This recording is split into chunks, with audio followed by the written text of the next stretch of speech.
دنیا کے 7 عجوبوں کو لوگ دیکھنے کے لیے طویل سفر کرتی ہے، تو یہ اس لیے ہے کہ تھوڑے مشکل کام ہیں، لیکن کوئی ناممکن چیز نہیں ہے۔ تم لمبی مسافتیں طے کر کے جاتے ہو، لیکن اللہ کہتا ہے گھر بیٹھے ذرا آسمان کو دیکھو۔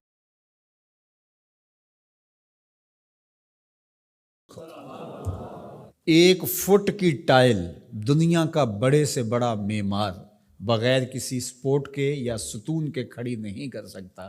اتنا بڑا آسمان بغیر ستونوں کے اس نے کھڑا کیا ہوا ہے۔ ذرا غور تو کرو، تدبر تو کرو۔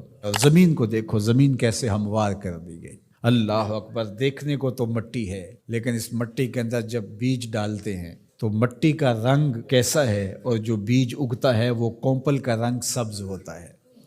پھر اس کے اوپر شاخ، اور شاخ کے ساتھ پتے، پھر پتوں کے ساتھ کلیاں، اور کلیوں کے ساتھ پھر غنچے اور پھول، اور پھر پھل، اور پھل میں بھرا ہوا رس، رس کے اندر مٹھاس، اور اس کے اندر طبی خواص اور توانائی۔ مٹیالی زمین سے اگنے والے پودے کے رنگ میں سرخیاں کہاں سے آ گئیں؟ اس کے پتوں میں سبزی کہاں سے آ گئی؟ زمین کو سیلی ہے، لیکن اس سے نکلنے والے پودے کے اندر رس اور مٹھاس کہاں سے آ گئے؟ تم اپنی مٹی کو دیکھو اور آسمان کو دیکھو، کہیں ایک قدم بھی چل کے نہ جاؤ، تم خدا کو ماننے پہ مجبور ہو جاؤ گے۔ حضرت شیخ فرید الدین عطار کا ایک شعر مجھے یاد آیا، کیا خوبصورت بات کہی۔ سانے کزتی سلاتی می کند، کیسا کاریگر ہے، مٹی سے بادشاہ بنا دیتا ہے۔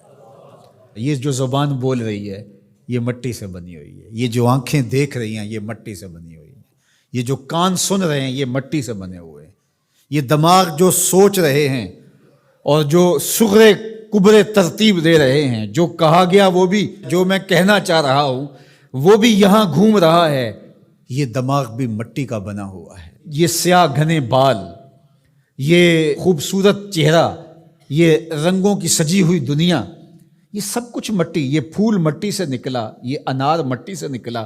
انار کے اندر جو پیکنگ ہے یہ مٹی کی بنی ہوئی ہے، اس کے اندر جو رس رکھا ہوا ہے، بھرا ہوا ہے، وہ بھی مٹی سے پیدا ہوا ہے، اس کے اندر مٹھاس بھی مٹی سے آئی۔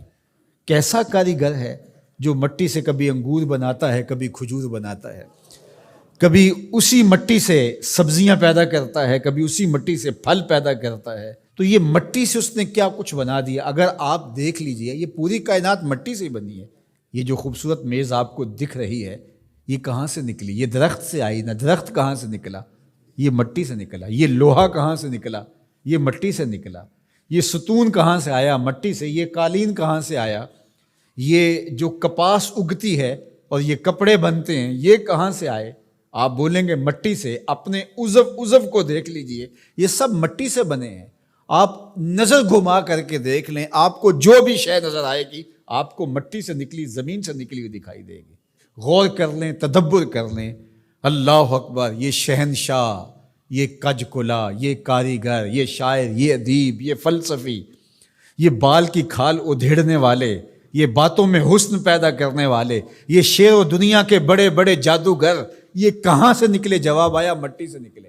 واختلاف اللیل والنہار، دن اور راتوں کا بدلنا۔ اب سورج کی روشنی اتنی ہے کہ ماحول منور ہے، پھر دھیمی دھیمی تاروں کی چھاؤں ہوگی۔ کبھی دن آتا ہے، کبھی رات آتی ہے، کبھی صبح کا سپیدہ نمودار ہوتا ہے، کبھی شام کے دھندلکے ہوتے ہیں، کبھی کالی رات دبیز چادر اوڑے آ جاتی ہے، کبھی چٹا دن ہوتا ہے، کبھی گرم دھوپ ہوتی ہے، کبھی کڑکتی دوپہر ہوتی ہے، کبھی برستی بارش ہوتی ہے، کبھی گھر کے سرمئی بادل آ جاتے ہیں، کبھی کوسے قزا کی رنگینیاں ہوتی ہیں، کبھی دھنک کی شوخیاں ہوتی ہیں، کبھی بادلوں کی اوٹ سے جھانکتا ہوا چاند دکھائی دیتا ہے، کبھی سورج بادلوں کے پیچھے چھپتا نظر آتا ہے، کبھی درد غروب سے زرد لگتا ہے، کبھی سرخ ٹکیا سورج کی دکھائی دیتی ہے، کبھی اتنا روشن کہ دیکھا نہیں جا سکتا۔ چاند کبھی جوان ہوتا ہے، کبھی بدر تمام ہوتا ہے، کبھی کھجور کی خشک ٹہنی کی طرح ہوتا ہے، کبھی اتنا باریک ہوتا ہے کہ لوگ دور سے دیکھ رہے ہوتے ہیں، دکھائی نہیں دیتا۔ کیا رنگ ہیں، کیا جمال ہے، کیا کیفیت ہیں۔ والفلک التی تجری فی البحر، اور کشتیاں جو سمندر میں تیر رہی ہیں۔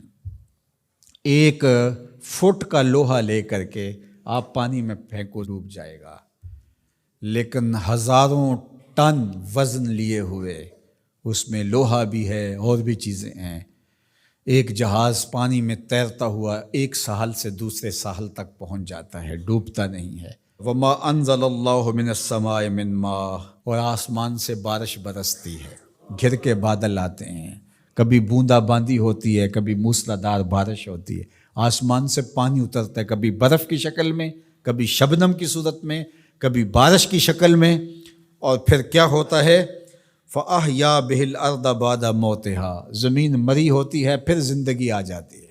یہ جو فیوجی پہاڑ ہے جاپان کے اندر غالباً، یہ سال میں 4 رنگ بدلتا ہے۔ ایک وقت آتا ہے برف سے بالکل سفید ہو جاتا ہے، پھر وقت آتا ہے کہ برف اترتی ہے تو اس کی سیاہی، اس کا رنگ نکھر کے سامنے آتا ہے، پھر اس کے اوپر سبزہ اگتا ہے تو پورا سبز ہو جاتا ہے، اور اس کے اوپر اگنے والے سبز کے اوپر لگنے والے جو پھول ہیں وہ سرخ ہیں، پھر وہ بالکل سرخ ہو جاتا ہے۔ کبھی دیکھیں تو وہ آپ کو سفید چادر اوڑے کوئی لیٹا ہوا دکھائی دیتا ہے، اور کبھی وہ مہیب سیاہ رنگ کا پہاڑ دکھائی دیتا ہے، اور پھر وہ سبزے کی چادر اوڑھ کے ملنگ بن کے بیٹھ جاتا ہے، اور پھر وہ دلہن بن کے سرخ رنگ کا جوڑا پہن کے نیا نظارہ دے رہا ہوتا ہے۔ تو پہاڑ تو ایک ہی ہے لیکن رنگ اس کے کئی ہیں۔ لآیات لقوم یعقلون، اللہ فرماتا ہے یہ نشانیاں ہیں اہل عقل کے لیے، اگر وہ تدبر کریں، غور کریں، تفکر کریں۔